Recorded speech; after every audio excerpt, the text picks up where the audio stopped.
Someone just paid $3 million for a tweet. Not a company, not a trademark, just a tweet. The same tweet you can screenshot right now for free. Someone else paid $69 million for a digital image that anyone can copy with a right click. And the NBA is selling 10-second video clips of basketball dunks for hundreds of thousands of dollars. Clips you can watch on YouTube whenever you want. For free. If this sounds insane to you, you are not alone. But here is what makes it even more insane. These are not outliers. These are not weird one-off scams. This is a whole industry worth billions of dollars.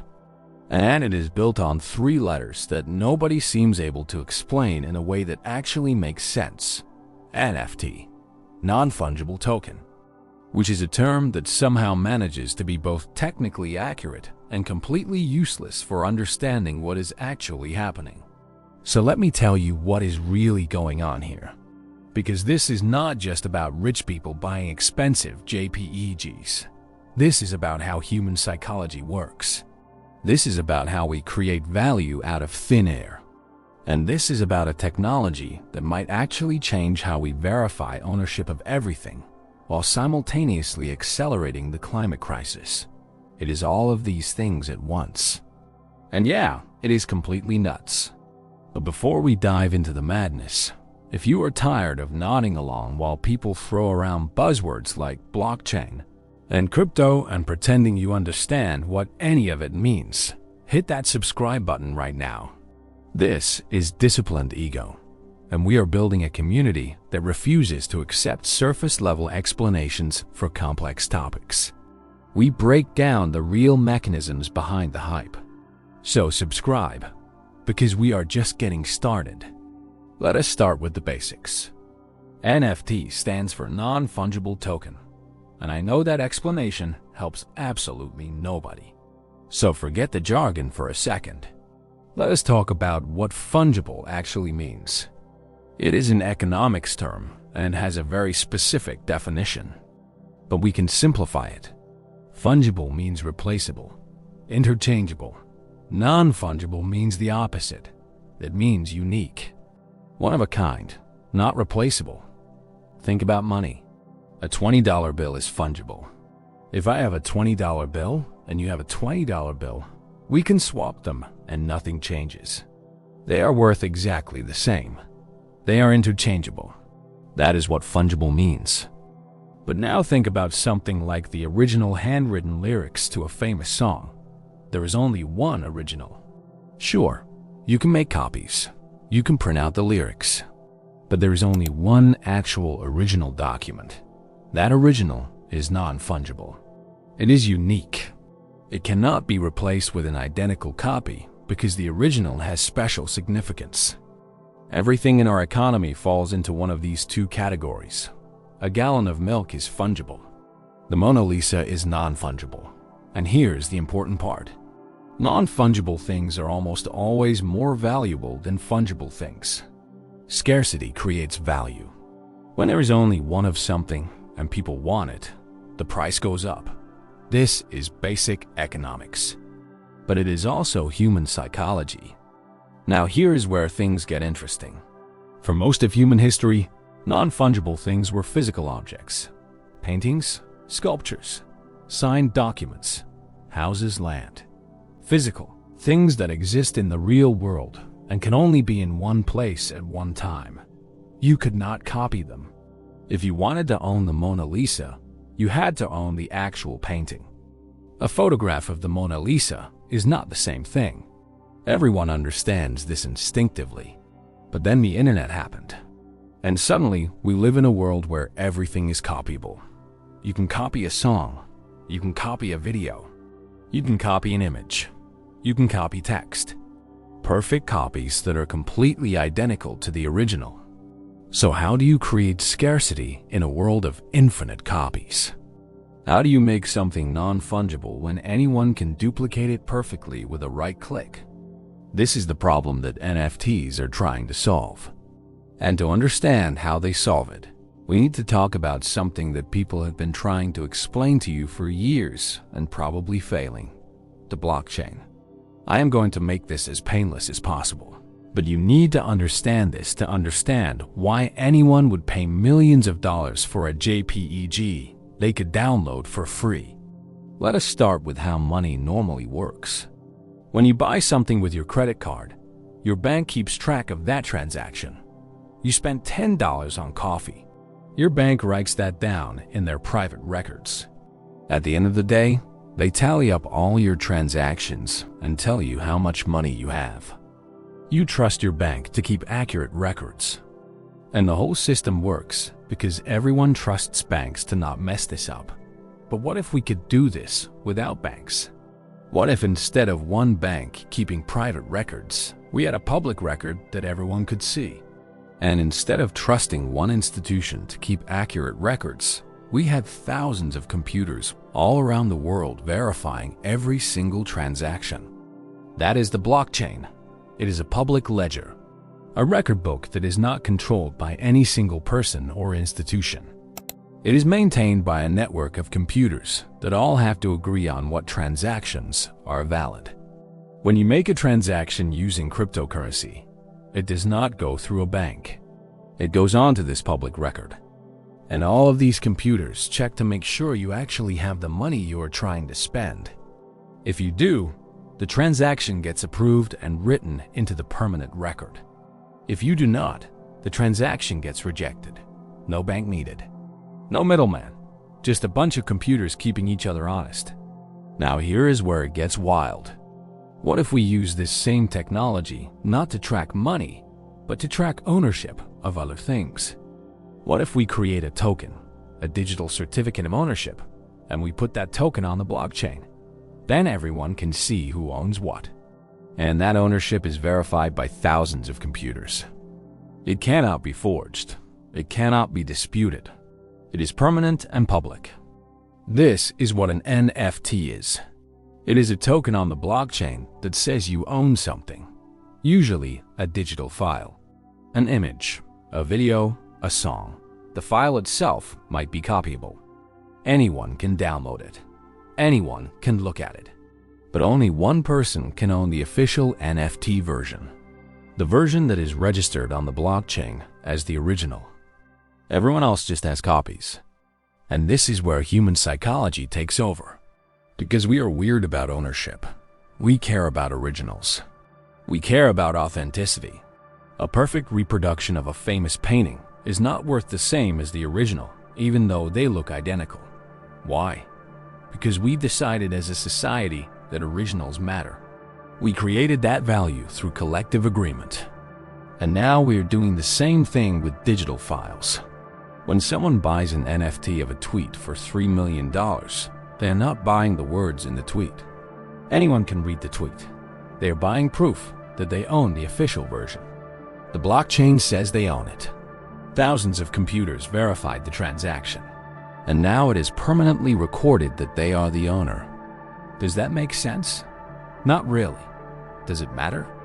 Apparently yes, because people are paying millions of dollars for this. Let me give you a real example that shows how absurd this gets. The first tweet ever sent on Twitter was by Jack Dorsey, the founder.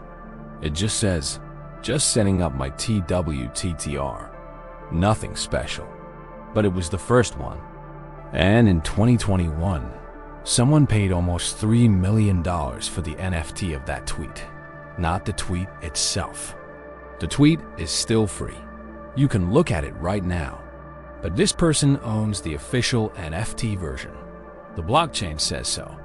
And somehow that digital certificate of ownership was worth $3 million to someone. Or take digital art. An artist creates an image.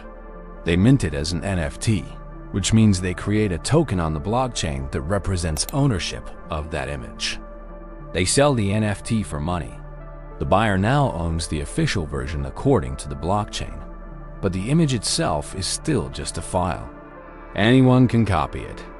Anyone can use it as their wallpaper. The buyer does not own the copyright. They just own the NFT, the token, the proof of ownership. And people are paying hundreds of thousands or even millions of dollars for this. The NBA got in on this with something called Top Shot. They take highlights from basketball games, a dunk, a buzzer beater, whatever. They create NFTs of these moments, and they sell them. People are paying thousands of dollars to own an NFT of a LeBron James dunk, not the video itself. You can watch the dunk on YouTube, but the NFT version, the officially owned version registered on the blockchain, it is the same video, but one version has a token attached that says you own it. And that makes people willing to pay enormous amounts of money. Now you are probably thinking this is the dumbest thing you have ever heard. And you are not wrong. But here's what you need to understand. Humans have always done this. We have always created value out of nothing through collective agreement. The entire art market works this way. A painting is just canvas and pigment. But we decided certain paintings are worth millions of dollars. Why? Because a bunch of people agreed they are valuable. That agreement creates the value. It is not based on utility. It is based on scarcity, authenticity, and collective belief. NFTs are the same thing, except instead of physical objects, it is digital files. And instead of authenticity being verified by experts and provenance records, it is verified by blockchain technology. The mechanism changed, but the psychology is identical. We create value by agreeing something is valuable. And the blockchain just makes it easier to verify and track that ownership in the digital world. But there's a massive problem with all of this that nobody wants to talk about. The blockchain uses an absolutely insane amount of energy. Remember those thousands of computers verifying every transaction? Those computers are running 24 hours a day. They are doing endless calculations to maintain the blockchain. And that takes electricity. Lots of electricity. Most NFTs run on a blockchain called Ethereum.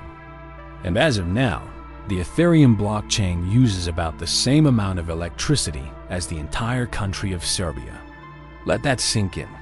A whole country's worth of power, just to maintain a public ledger so people can buy and sell digital certificates of ownership for JPEGs and tweets. The carbon footprint is massive, and it is growing fast. The energy consumption quadrupled in less than a year, and it shows no signs of slowing down. So we have this bizarre situation where digital files, things that should have almost no environmental impact, are actually contributing significantly to climate change. Because the technology that tracks ownership of these files requires enormous amounts of computing power, which requires enormous amounts of electricity, which usually comes from power plants burning fossil fuels. The irony is almost too much. We created a system for owning digital things that has a massive real-world environmental cost. Now let me tell you what I think is actually happening here. We are in a hype cycle. This is not new. This happens with every new technology. In the late 1990s, everyone got excited about the internet. Stock prices for internet companies went insane. People were throwing money at anything with .com in the name. Valuations made no sense. Everyone said the old rules did not apply because this was the new economy. Then the bubble burst in 2000. Hundreds of companies went bankrupt. Trillions of dollars in value disappeared. It was a disaster. But did that mean the internet was a scam? Did that mean internet businesses were not real? No.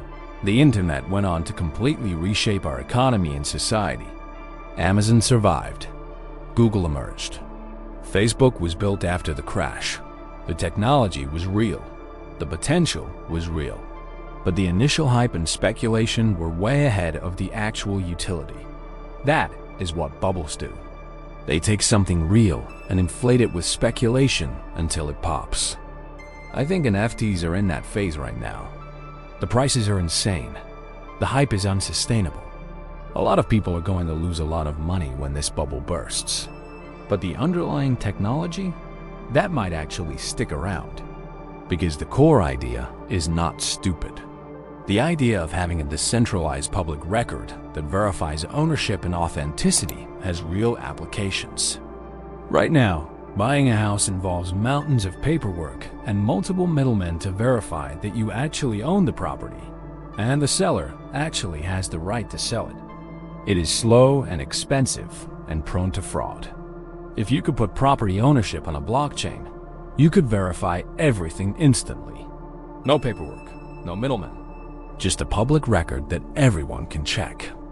The same applies to contracts, legal documents, intellectual property, identity verification, supply chain tracking, and dozens of other use cases.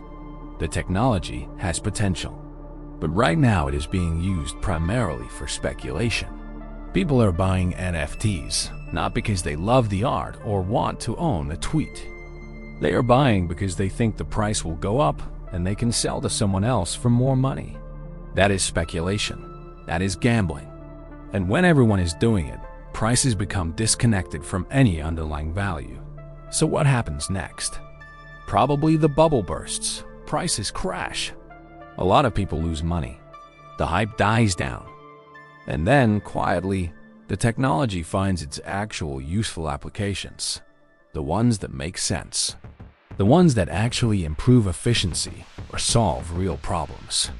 That is how it usually works. The initial excitement is always wrong about how quickly things will change. But the technology often does change things eventually. Just more slowly and more boringly than the hype predicted. Does this mean you should buy NFTs? I have no idea. I am not a financial advisor. But I can tell you that paying hundreds of thousands of dollars for a JPEG because you think someone else will pay more later is not investing. It is gambling. And most people who gamble lose money. The ones making real money in this space are the people creating and selling NFTs, not the people buying them. That should tell you something. The big question is whether the environmental cost is worth it. Right now, we are burning a country's worth of electricity so people can speculate on digital baseball cards. That seems insane. But if the technology eventually helps us verify ownership and authenticity for important things, if it makes transactions faster and cheaper and more secure, then maybe the early environmental cost was worth the long-term benefit. Or maybe we will look back on this era and wonder what we were thinking. Only time will tell. What I know for sure is this. We are living through a weird moment where technology is forcing us to rethink how we value things. For all of human history, valuable things were physical. Now, we are figuring out how to create value in purely digital spaces. And it is messy. It is speculative. It is wasteful. But it is also probably inevitable. The world is going digital.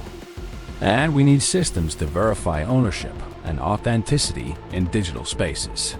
NFTs might not be the final answer, but they are probably a step toward whatever that answer ends up being. Thanks for sticking with us through this bizarre topic. If you found this valuable, make sure you check out the next video that is about to pop up on your screen. We are going even deeper into the strange world of modern money and speculation. This is Money Trap, and we will see you in the next one.